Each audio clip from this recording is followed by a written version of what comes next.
the studio. Jerome Starkey, Defence Editor at The Sun. Hi, Jerome. Good afternoon, Vanessa. Hi. It's been an epic story, and the interest in it doesn't seem to dwindle even with this sad denouement, does it? Well, there is an answer. At least there is a conclusion of sorts. We know what has happened, but as you said, you're absolutely right. It has captivated people around the world for a number of reasons. I mean, you know, not only is it the Titanic wreck, but it's this small band of intrepid, extremely wealthy adventurers who've taken an enormous risk for an obscure sort of gain, the opportunity to see a wreck, but in these remarkable conditions. And it's that risk, it's those conditions, the depth of 3,800 metres, which made it so dangerous, which ultimately has led to this tragedy. And people are talking about so many things. For example, this phenomenon, I don't know if we'd ever heard of it, I don't know if you were aware of it before, called the Explorers Club. I didn't know it existed, did you? Only as a result of this story and realising that one of the British passengers, Hamish, was a member, I understand, and he through that club had been on other similar adventures, held a record for I think the fastest pole-to-pole traverse of the planet, and he'd also been, you know, as close to space as it's possible to get for a civilian. Absolutely astounding. Joining me on the programme is Mark Hannaford. Mark's the founder and CEO of Extreme Medicine, and he knew Hamish Harding personally. Mark, thank you very much indeed for joining us this afternoon, and I just want to say how very sad I am and send you condolences on the very sad loss of Hamish. And I hope you're going to tell us a little bit about him. Thank you, Vanessa. And, you know, I wish I was joining you on more sort of fortuitous circumstances. But yes, as you were just talking about, I'm also a fellow of the Explorers Club, which is based in New York, and that's where I met Hamish just over a year and a half ago. You know, and from my brief sort of experience of knowing the man, he was, you know, extremely open, extremely supportive of the kind of younger breed of explorers and conservation scientists and ecologists coming up through the ranks. It's something that the Explorers Club is particularly good at, is supporting those individuals. So you have your kind of senior members who do have resources, but you have that groundswell of young scientists and explorers coming in at the bottom who don't have resources. And it is a supportive environment for allowing that type of development. Well, what do you have to do to become a member of the Explorers Club?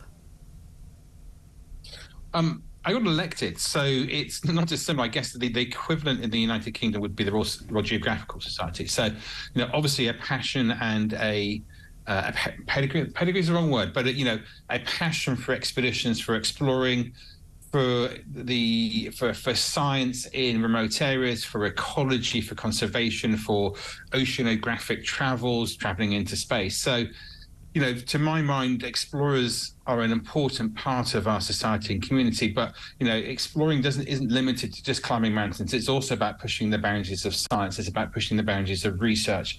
You know, that sort of drive to explore, if you like, isn't, to my mind, just climbing mountains. It's also about, you know, pushing the boundaries of medicine and science. So it's people with a track record and a passion for pushing boundaries, I guess. Well, what sorts of things would you say had the Explorers Club achieved in terms of pushing boundaries, in terms of discovering things, in terms of whatever it's set out to do? What do you consider to be the achievements of the Explorers Club?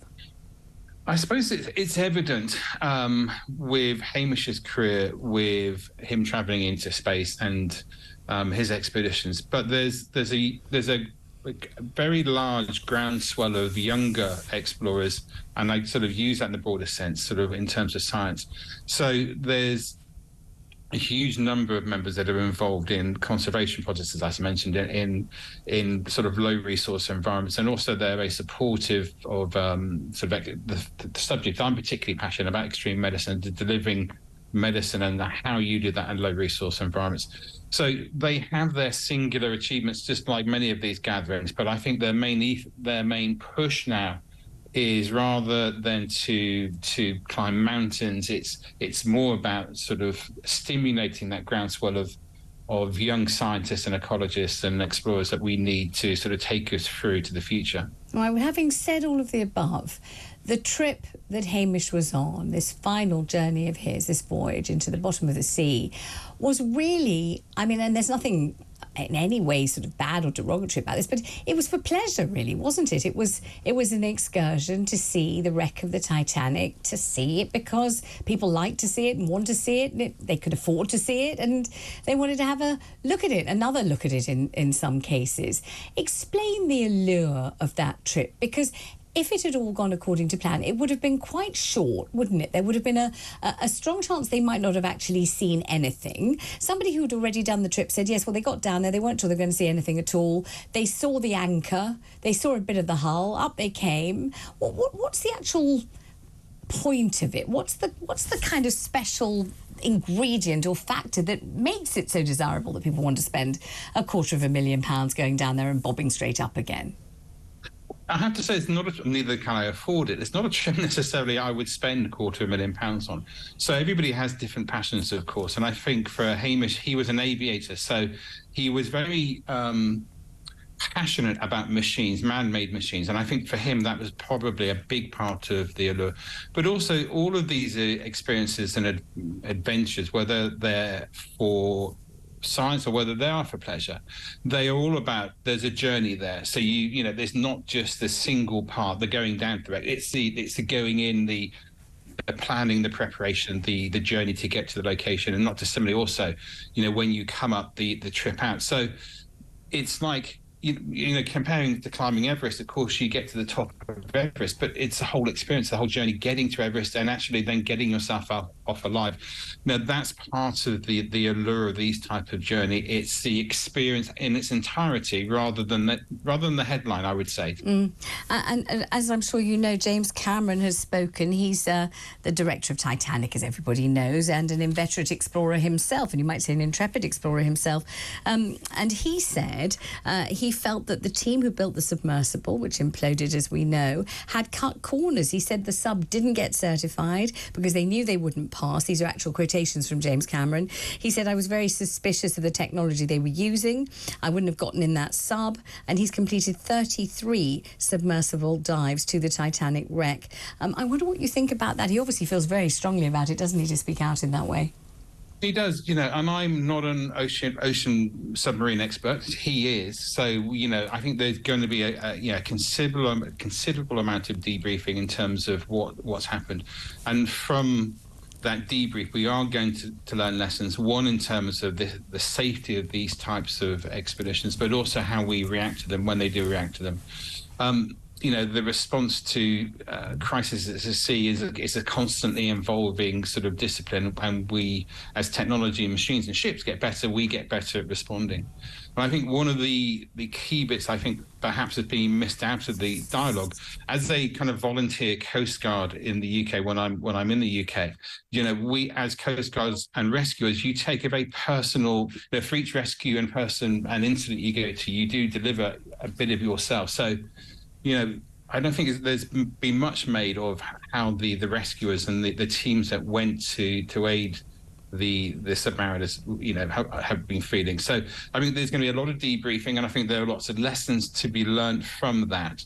But my thoughts also, you know, as well as the families who must be going for absolute hell, is with the rescue teams as well, and how they're feeling about not being able to get these guys up. Yeah, I mean, obviously, I mean, if it turns out, and it might well, of course, Mark, that these sorts of trips don't happen anymore, or happen far less frequently, or fall from favour because people are so well aware, everybody knows in the world about this story, will you think that that is a shame, a loss, or do you think that these sorts of very, very difficult and dangerous voyages taken in the name of pleasure, adventure, but not for scientific research or anything like that, do you think it wouldn't be a really kind of painful loss if they were to stop?